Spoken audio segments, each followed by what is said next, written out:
Guys, as you can see, we're doing things in sports a little differently tonight. We're giving you a backyard conversation is what I like to call it. He's Jake Garcia, I'm Jeff Jones, and the reason we're doing things like this in a very conversational style is because there's plenty to talk about in the sports world.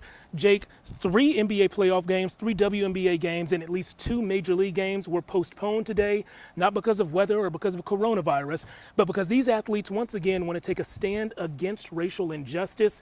They saw what happened over the weekend to a man named Jacob Blake in Wisconsin, and they were disgusted.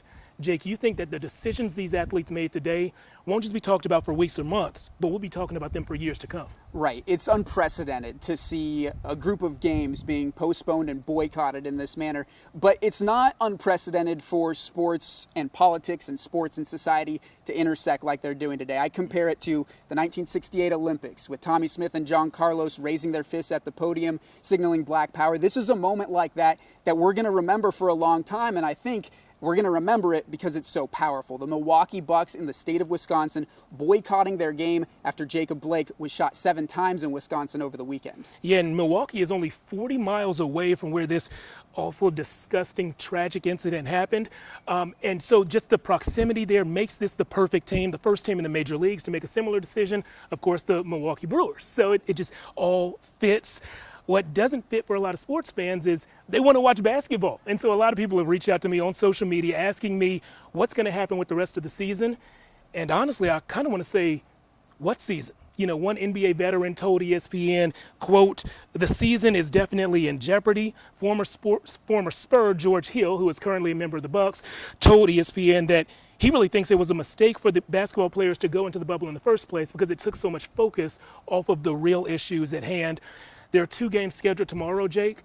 I'm not sure if we'll see either one of them actually take place. And let's be honest, this is something that was a long time coming and frankly should have happened a long time ago. I'm going to say that this whole entire thing was started by Colin Kaepernick. 4 years ago to the day was when he started kneeling during the national anthem. Wow. And so credit to him for forcing us to open our eyes to this moment and ultimately leading to other players doing the exact same thing. I think this moment, though, is especially powerful because while Kaepernick was disrupting the anthem, he wasn't disrupting any actual games. The Milwaukee Bucks disrupted games tonight, which means that, people go home after a long day of work. They're looking for an escape. The Milwaukee Bucks said, you can't have that right now. In fact, that might be a part of the problem. And so for them to do that was so powerful because at this point, sports and society can no longer remain 2 separate things. They have to be in the same conversation. Yeah, and I love that they stepped it up a notch. The Bucks did take away that escape that we all enjoy, but it's for a reason. This is their platform, this is their voice, and right now, lives are on the line. A lot of these NBA players are seeing people who look like them, people who look like me, who are feeling unsafe, uncomfortable around those who are tasked to protect and serve our communities. And if you have a voice, if you have a platform, remaining silent could result in death for our loved ones, our family members, our friends. And so I love that they aren't remaining silent right now.